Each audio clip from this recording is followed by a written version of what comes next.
Was it a far walk, do you think? Like over a mile probably. Okay.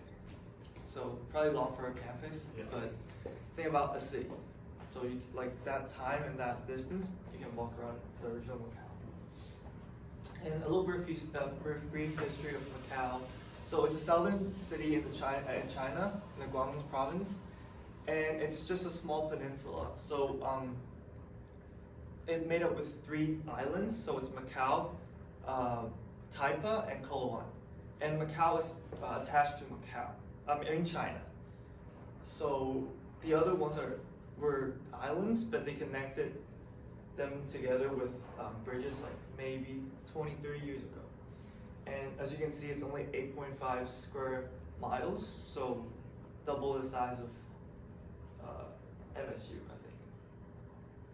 And in the 1800s, Portugal came to Macau and took over it from China because China was, not doing very well at that time.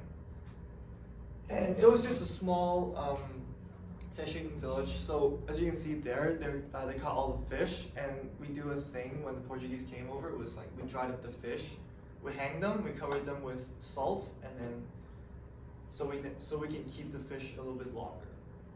And when the Portuguese came, they used Macau as a middle ground for transporting spices,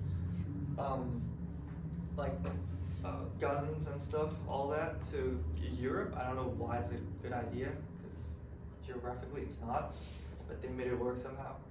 And 3 traditional handcrafts, or incense, matches, and firecrackers, which all involves gunpowders and stuff. So a lot of people died in those days. So this is a map of Macau now. So this is Kolowan, Taipa, and Macau. And this is more like the 13th colony of Macau, you can say, so where the Portuguese came, and then they connected all 3. And this was an island as well, and this, but they had reclamation over here, so a big part of Macau is just dirt and trash, like filth, I guess, but they made it work. And demographic. A lot of people ask, so Zach, in Macau, is there a lot of Portuguese people?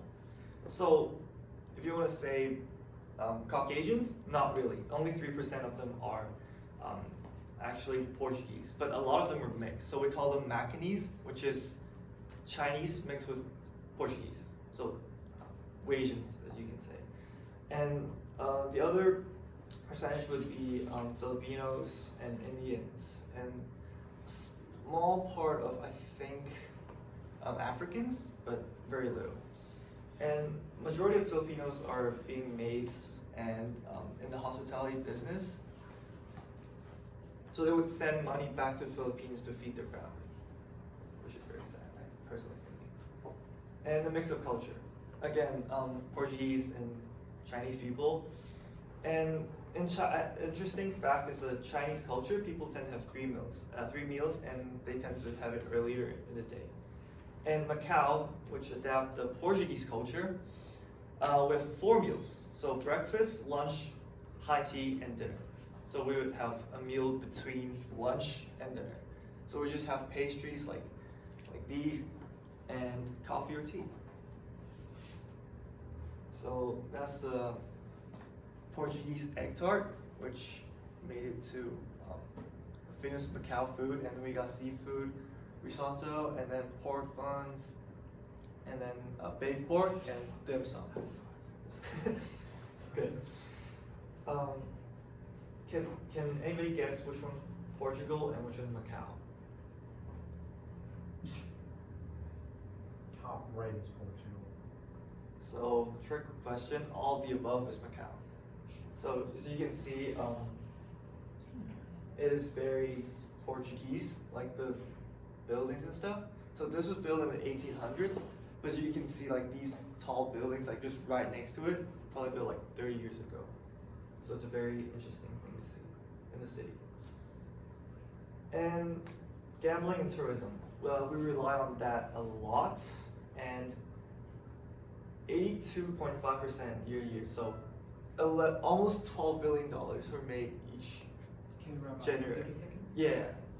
And then, yeah, just by the Lunar New Year, so Chinese New Year alone, like just 1 week, we have 500,000 visitors, and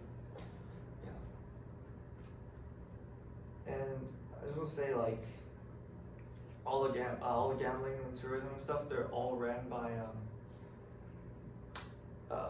gangs and stuff. So not a very glamorous thing, I would say, but it looks nice. And yeah, thank you.